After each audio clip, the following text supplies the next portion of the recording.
अदिति चौहान। जी। Ma'am आपका parcel. भैया नहीं चाहिए प्लीज। मैम अगर आपको नहीं चाहिए तो आपने जहाँ से ऑर्डर किया है वहाँ से आप रिटर्न रिक्वेस्ट डाल दीजिए, वापस हो जाएगा। पर यहाँ तो आपको लेना पड़ेगा।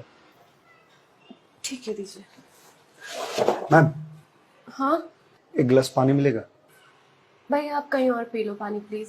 मैम बहुत जोरों की प्यास लगी है। ठीक है लाती हूँ।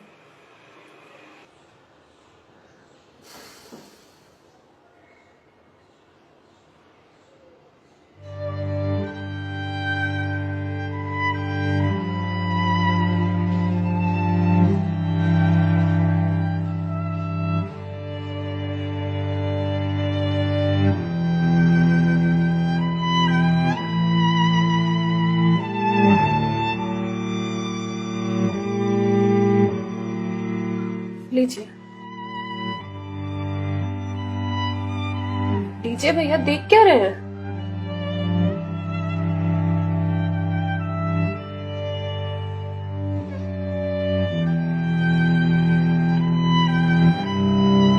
मैम आपको कोई दिक्कत है? मतलब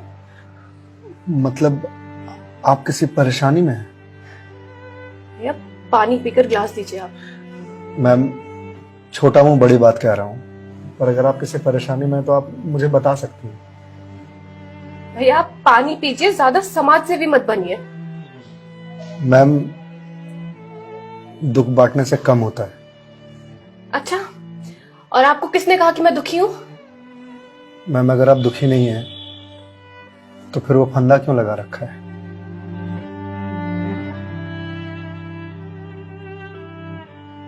मैम मैंने सुना है खुशियां बांटने से बढ़ती हैं और दुख बांटने से कम होता है। मैम बड़े से बड़ा दुख कम हो जाता है अगर आपके पास कोई सुनने वाला हो। मैम प्लीज मैम रोइए मत मैम देखिए ये तो मुझे नहीं पता कि आपको क्या परेशानी है, पर अगर आप मुझे बताएंगे तो शायद मैं कोई सॉल्यूशन निकाल पाऊं। नहीं, कोई मेरे लिए कुछ नहीं कर सकता। मेरे पास अब मरने के अलावा कोई ऑप्शन नहीं है। मैम ऑप्शन तो ढूंढने से मिलता है ना। आप एक बार मुझे बताइए ना, शायद मैं कोई जीने का ऑप्शन ढूंढ पाऊं आपके लिए। क्यों बताऊं तुम्हें? क्या कर लोगे तुम?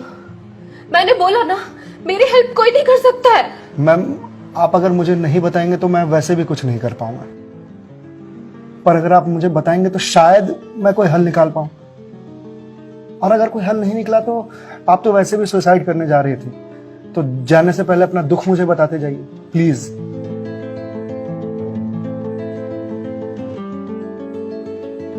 Please ma'am.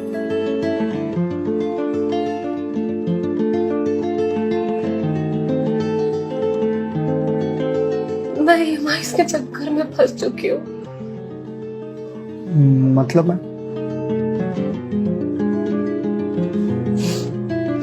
कुछ साल पहले एक कोर्स के लिए मैंने लोन लिया था, फिर उसके कुछ वक्त के बाद एक और लोन, और ये लोन का सिलसिला यूं ही चलता गया। इस महंगाई के जमाने में पैसे की जरूरत तो हर किसी को पड़ती है, मुझे भी थी। मैंने प्राइवेट कंपनी से भी लोन लिए, ज्यादा ब्याज पर, और अब मैं उन्हें चुका नहीं पा रही हूँ। क्यों मैम, आपके पास जॉब तो होगी ना? जॉब थी, पर मैं जिस कंपनी में जॉब करती थी उस कंपनी ने मुझे ये कहकर टर्मिनेट कर दिया कि फाइनेंशियल लॉस के कारण वो मुझे और मुझ जैसे कुछ एम्प्लॉयज को सैलरी नहीं दे सकते। तो मैम आप किसी और कंपनी में ज्वाइन कर लो, बहुत सारी कंपनीज हैं यहाँ तो। तुम्हें क्या लगता है मैंने अप्लाई करने का ट्राई नहीं करा होगा? जॉब नहीं खोजी होगी? बहुत की थी, पर इस रिसेशन के जमाने में जॉब मिलना कितना मुश्किल है ये तुम जैसे डिलीवरी बॉय को क्या पता।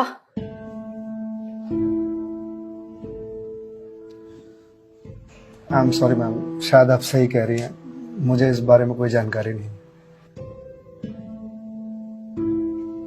जॉब जाने के बाद मेरे से चीजें हैंडल नहीं हो रही हैं। बैंक से रोज कॉल्स आते ईएमआईज़ भरने के लिए, और प्राइवेट कंपनी वाले फोन कर करके धमकियां दे रहे हैं।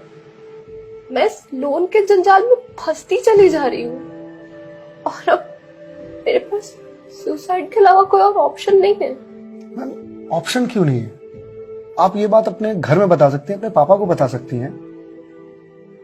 नहीं, मैं ये बात अपने पापा को नहीं बता सकती। क्यों मैम? मेरे पापा रिटायर हो चुके हैं, उनके ऊपर पहले से घर की बहुत रिस्पॉन्सिबिलिटीज है। वो मेरी शादी के लिए पैसे भी जोड़ रहे हैं। मैं उनसे किस मुंह से पैसे मांगू? मुझे पढ़ाने के लिए, बाहर भेजने के लिए उन्होंने ना जाने रिश्तेदारों से कितने ताने सुने होंगे। और अब जब मैं उन्हें ये जाकर बोलूंगी तो लोग क्या कहेंगे? मैम पैसे आपको अपने पापा से मांगने हैं या लोगों से? पापा से लेने हैं। तो फिर अब लोगों का क्या है? लोगों का तो काम है कहना, वो तो कहते रहेंगे। पर मैं किस मुंह से जाके अपने पापा को ये बोलूं? किस मुंह से मांगू पैसे उनसे?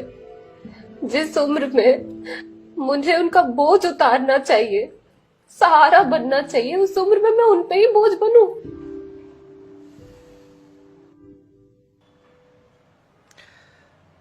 मैम एक बात बताएंगे आप, बचपन में आपके सबसे फेवरेट चीज क्या थी? बचपन में मुझे साइकिल का बहुत शौक था। तो मैम आपको साइकिल किस एज में मिली थी? यही कोई 8 साल की होंगी मैं। तो साइकिल तुरंत मिल गई थी आपको? नहीं, पापा तो मान ही नहीं रहे थे। बोल रहे थे गिर जाएगी, चोट लगा लेगी। तो फिर कैसे साइकिल मिली? बहुत जिद की थी मैंने, बहुत। खाना पीना सब छोड़ दिया था। तो मैम साइकिल के लिए जो जिद किया आपने, तो शर्म आई होगी आपको? तो मुझे मुझे क्यों शर्म आएगी? पापा है वो मेरे, उनसे जिद नहीं करूंगी तो किससे जिद करूंगी? तो मैम जब बचपन में साइकिल के लिए जिद करने में शर्म नहीं आई तो अब क्यों आ रही है? मैम अभी आपने कहा कि आपके पापा आपकी शादी के लिए पैसे जोड़ रहे हैं और आप तो यहाँ सुसाइड कर रही हो, तो वो उन पैसों का क्या करेंगे? या उन्हें यह जानकर बहुत खुशी होगी कि उनकी बेटी ने शादी का बोझ हल्का कर दिया उनके सिर पर से।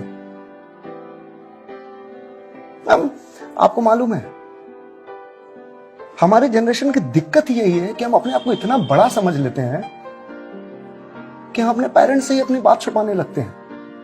कभी ये कहकर कि पापा मम्मी नहीं समझेंगे, या कभी ये कहकर कि मैं उन्हें परेशान नहीं करना चाहती, या कभी ये कहकर कि हम दोनों की सोच नहीं मिलती है।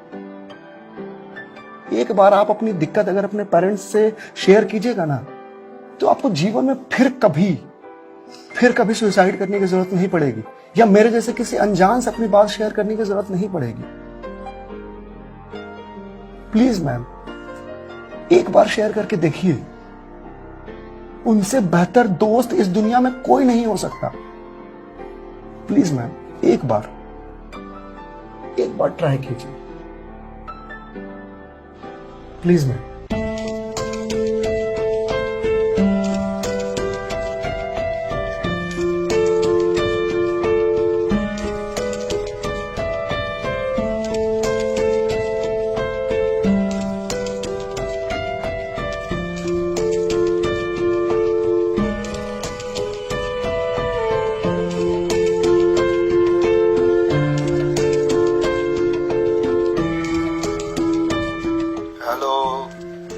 हेलो पापा। हाँ दीदी बोल, कैसी है बेटा? पापा मुझे आपसे कुछ बात करनी है। हाँ बोल ना बेटा। पापा मैं क्या हुआ बेटा? पापा मैं बहुत परेशान हूँ। हाँ तो मुझे बता ना किस लिए परेशान है? अदिति बेटा रो क्यों रही है, बता ना क्या बात है? पापा वो मैंने बैंक से लोन ले रखा था ना,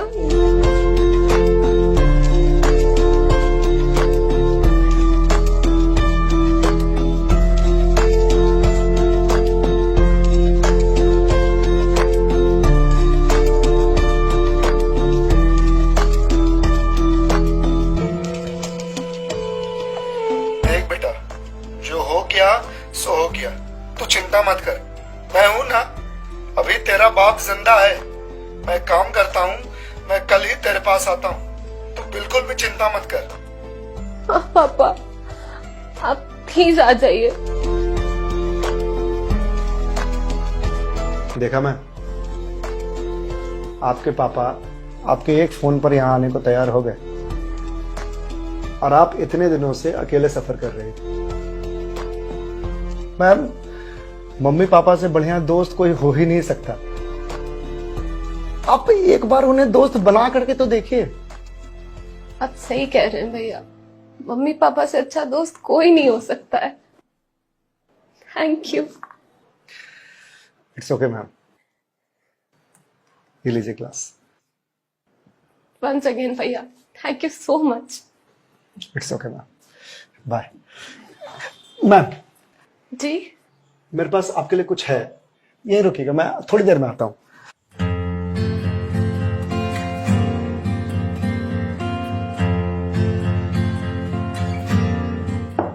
मैम। जी भैया।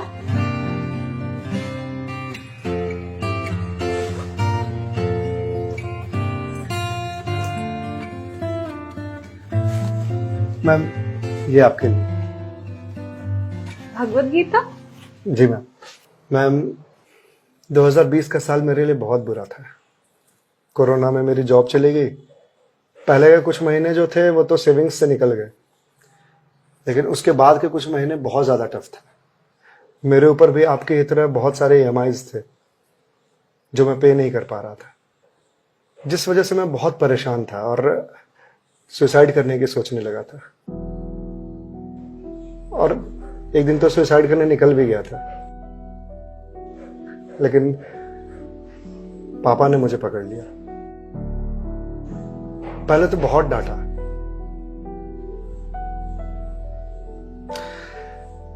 फिर उसके बाद सीने से लगा करके कहा कि तू चिंता क्यों करता है, मैं हूं ना। उन्होंने ही मेरे सारे बिल्स पे किए और उसके बाद ये भगवत गीता दिया मुझे और बोला, बेटा जीवन में जब भी कोई परेशानी आए, किसी चीज का हल ना मिले तो ये पढ़ लेना। इसमें जीवन की सारी परेशानियों का हल तुझे मिल जाएगा।